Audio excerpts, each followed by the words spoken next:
Hello hi आदाब सत श्रीकाल और एक बार फिर से आ जाऊँ मैं आप लोगों के बीच आपका अमराज आर जबरा 90.4 मेगाहर्ट्ज कम्युनिटी रेडियो नैनवाणी यानी कि ज्ञान की वाणी पर लेकर सीपीआर यानी करंट पल्स रेडियो। और ये सारी खबरें हम लोगों के पास आती हैं बीबीसी हिंदी के माध्यम से। आइए खबरों की शुरुआत करते हैं आज के दिन। केरल से बॉलीवुड तक हेमा कमेटी की रिपोर्ट से कैसे जिंदा हुई मीटू की बहस। दक्षिण भारत के केरल फिल्म उद्योग में काम करने वाली एक मेकअप आर्टिस्ट पूरे दिन की शूटिंग के बाद होटल के अपने कमरे में सो रही थी। आज रात को उन्हें आभास हुआ कि कोई आदमी उनकी बेड के नीचे से बाहर निकल रहा है। 53 साल की रेवती, जो कि बदला हुआ नाम है, उन्होंने बताया, मैं चिल्लाई और असिस्टेंट एक्टर के कमरे की ओर भागी। वो बहुत घबरा गई थी। रेवती कहती है कि वो आदमी फिल्म के प्रोडक्शन यूनिट से था। उन्होंने उसकी शिकायत प्रोडक्शन हाउस और पुलिस से की, लेकिन उनके मुताबिक इसका कोई नतीजा नहीं निकला। रेवती कहती है कि फिल्म के सेट पर पुरुषों को पौन देखते हुए और औरतों को तिरछी नज़र से घूरते हुए मैंने देखा है। टेक्नीशियनों के लिए कोई कैरावैन या बायो टॉयलेट नहीं होता है। फिल्म सेट अब भी पुरुषों के वर्चस्व वाली जगह होती है।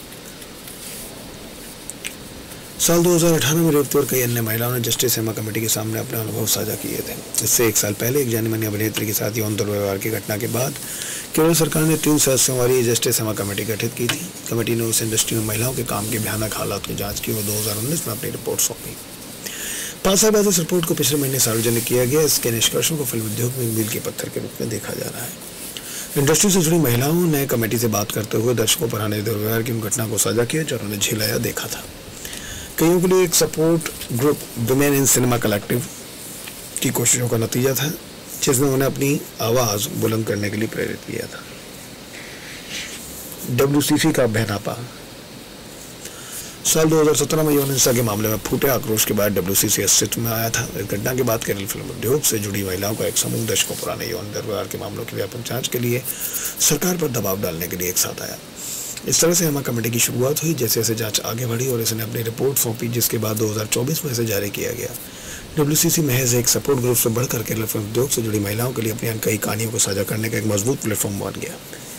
रेवती ने बताया कि ये एक बहनापा WCC के कारण उद्योग के पुरुष थोड़ा सावधान हो गए हैं। WCC में 60 आधिकारिक सदस्य हैं, जिसमें जानी मानी फिल्म डायरेक्टर अंजलि मेनन है, जो WCC की 17 संस्थापक सदस्यों में भी शामिल है। लेकिन उस ग्रुप को ज्वाइन करने की कीमत भी थी। रेवती ने कहा, जिन्होंने अपनी आवाज़ उठाई है उन्हें उद्योग में किनारे कर दिया गया। लोग हमारे साथ काम नहीं करना चाहते क्योंकि उन्हें लगता है कि इससे हमारी समस्या खड़ी होगी। WCC का हिस्सा रहने वाले हम में से अधिकांश लोगों को इस संगठन में शामिल होने के बाद कोई काम नहीं मिला। रेवती ने दावा किया कि राज्य में से उद्योग की एकमात्र trade union film employees federation of Kerala से उन्होंने शिकायत की थी, लेकिन वहां से कभी कोई जवाब नहीं मिला। केरल FEFKA के फिल्म एम्प्लॉय फेडरेशन के 16 सालों तक महासचिव रहने वाले जाने माने फिल्म निर्माता अभी उन्नीकृष्णन का कहना है कि फेडरेशन के पास इस बात से स्पष्ट रिकॉर्ड है कि 16 सालों में उन्हें कितनी शिकायतें मिली और उनमें से कितनी शिकायतों का निवारण किस तरह से किया गया। इसलिए अब ये नहीं कह सकते कि शिकायतों पर ध्यान नहीं दिया गया। उन्होंने कहा कि अगर किसी एक सदस्य ने विशेषकर कार्यकाल से संबंधित कोई शिकायत की तो इससे पहले यूनियन ने इसे हल करने की कोशिश की। अगर वैसे हल नहीं कर सकते तो इसे फेडरेशन में उठाएंगे। उन्होंने कहा, सच कहूँ तो इस रिपोर्ट में कुछ भी ऐसा नहीं था जिसके बारे में जानकारी ना हो, लेकिन व्यक्ति के लिए चुनौतियाँ बहुत थी। खर्च चलाने के लिए उन्हें अपने घर को गिरवी रखना पड़ा। मेनन ने कहा कि कुछ ने सीधे आकर हमसे कहा कि वो WCC का हिस्सा नहीं रह सकती, लेकिन वो बाहर आकर समर्थन करना जारी रखेंगे। इस तरह से करीब 100 सदस्यों वाला एक social media group friends of WCC के वजूद में आया। ग्रुप पुरुष और महिलाओं दोनों के लिए खुला है। यहाँ सदस्य अपनी शिकायतों, काम से जुड़ी जानकारी और अफसरों के बारे में नेटवर्क को साझा कर सकते हैं। WCC उद्योग में एक सिनेमा नीति बनाने की मांग करती रही है और ये शोध कराती है कि रिपोर्टों को प्रकाशित करती है और आंकड़ों की समीक्षा के लिए गोष्ठियां आयोजित करती है। हेमा कमेटी की रिपोर्ट के जारी होने के साथ ही उनके काम ने फिल्म उद्योग में काम करने वाली अन्य महिलाओं को आवाज़ दी है। कर्नाटक, आंध्र प्रदेश, तेलंगाना, तमिलनाडु और पश्चिम बंगाल जैसे राज्यों में फिल्म उद्योग में काम करने वाली महिलाओं ने भी इसी तरह के कलेक्टिव बनाने की शुरुआत की है, ताकि वो शोषण वाले रिवाजों और कार्यस्थल पर दुर्व्यवहार को लेकर बात कर सकें। इसका असर दुनिया की सबसे बड़ी फिल्म इंडस्ट्री बॉलीवुड में भी देखने को मिले हैं। मीटू के बाद बॉलीवुड जिन्होंने आवाज़ उठाई उन्हें चुप करा दिया गया, जबकि दोषियों ने महिलाओं को उत्पीड़न करने के नए नए तरीके खोजना जारी रखा है। बंद दरवाजे के पीछे जो कुछ हो रहा है वो अब और स्याह हो चुका है। विनीता नंदा, लेखिका, निर्माता और अभिनेत्री। साल 2017 के बाद बॉलीवुड में भी मीटू का आंदोलन चला और कई महिलाओं ने इस उद्योग के कुछ जाने माने नामों के खिलाफ यौन शोषण के आरोप लगाए। तनुश्री दत्ता, जो उस समय करीब 30 साल की थी, अपनी आवाज़ उठाने वाली पहली अभिनेत्री थी। आरोप के बाद उन पर गैर पेशेवर होने का ठप्पा लगाया गया और पागल करार दिया गया। अब वो अध्यात्म की ओर मुड़ चुकी है। तनुश्री दत्ता कहती हैं, कुछ सालों तक ये मुश्किल बना रहा। शुरू में मैं नहीं समझ सकती थी कि क्या हो रहा है, बस इतना समझ में आया कि मेरे सारे प्रोजेक्ट्स मुझसे छीन लिए गए। 6 साल बीत चुके हैं और बीबीसी ने कई महिलाओं से इस बारे में बात की और उन सभी का कहना है कि कोई खास बदलाव नहीं आया है। इस इंडस्ट्री में लंबे समय से कास्टिंग काउच और महिलाओं के यौन उत्पीड़न के आरोप लगते रहे हैं। कास्टिंग काउच में पुरुष अभिनेत्री को कोई भूमिका देने के बदले यौन संबंधों की मांग करता है। साल 2018 में अपना मीटू अनुभव साझा करने वाली लेखिका का निर्माता और अभिनेत्री विनीता नंदा ने कहा कि बंद दरवाजे के पीछे जो कुछ हो रहा है वो और स्याह हो चुका है।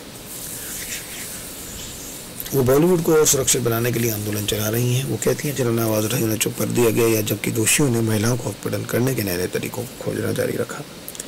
नंदा कहती हैं कि आरोपों के साथ जब वो सामने आई तो कई बड़े प्रोजेक्ट उनके हाथ से चले गए। जेंडर सेंसिटिविटी और यौन उत्पीड़न की रोकथाम की ट्रेनर अनुषा खान ने कहा कि अगर अपना नाम और जगह बदल लें तो हेमा कमेटी की रिपोर्ट का कथ्य बॉलीवुड पर भी लागू होता है। 2018 के बाद फिल्म एसोसिएशन ने prevention of sexual harassment and workplace act of India POSH यानी कि पॉश को मानने के प्रति अपनी प्रतिबद्धता को दोहराया। इसकी वजह से अनिवार्य लैंगिक संवेदनशीलता की ट्रेनिंग का बदलाव हुआ और फिल्म के सेट पर इंटीमेसी कोऑर्डिनेटर रखे जाने की शुरुआत हुई। जेंडर सेंसिटिविटी, अनुषा खान के अनुसार एक तरफ इंडस्ट्री में जेंडर सेंसिटिविटी ट्रेनिंग को लेकर समझदारी बढ़ रही है, लेकिन इसका असर होना बाकी है और सत्ता का ढांचा वैसे ही बना हुआ है। हम लोग 29 साल की काव्या से मिले जो 2016 में मुंबई फिल्म निर्माता बनने आई थी, लेकिन पहले ही प्रोजेक्ट में उन्हें एक स्थापित अभिनेता के हाथों दुर्व्यवहार का सामना करना पड़ा। उन्होंने कहा इस घटना से मुझे बहुत धक्का लगा और मैं अपनी जिंदगी को लेकर डर गई थी। केरल में सिनेमा कलेक्टिव में महिलाओं की तरह ही बॉलीवुड में भी महिलाओं को अपने अनुभव और चिंताओं को साझा करने का प्लेटफॉर्म है। उद्योग में कुछ चंद महिला सिनेमाटोग्राफर में से एक जूही शर्मा ने कोविड महामारी के दौरान बित चित्र कलेक्टिव की सह स्थापना की। वो Indian women in cinematography collective के सदस्य हैं। उन्होंने कहा कि हमारी उम्मीद है कि महिलाओं को एकजुट होना होगा और सुरक्षित जगह बनानी होगी जहां वे सलाह और समर्थन के लिए वरिष्ठ सदस्यों से मिल सके। बित चित्र कलेक्टिव के पूरी दुनिया में 300 सदस्य हैं और यह महिलाओं को अनुदान, सलाह के साथ सुरक्षा मुहैया कराने के लिए एक सपोर्ट सिस्टम की तरह काम करता है। हेमा कमेटी रिपोर्ट के बाद उठे सवालों ने उनमें जो उम्मीद जगाई है। एक अभिनेत्री WCC सदस्य अर्चना पद्मिनी कहती है कुछ सरकारी रेगुलेटरी सिस्टम होना चाहिए, निगरानी रखने के लिए कोई सिस्टम होना चाहिए। मैं भी सोचती हूँ कि अपराधी आसपास ही रहेंगे और वो ताकत के साथ वापस आएंगे। ये एक दुखद सच्चाई है, जैसा कि उन्होंने इसको लेकर बताया। ये थी खबर आप लोगों के पास 90.4 मेगाहर्ट्ज कम्युनिटी रेडियो पर। हम लोग बने रहेंगे आप लोगों के साथ ज्ञानवाणी रेडियो पर। धन्यवाद।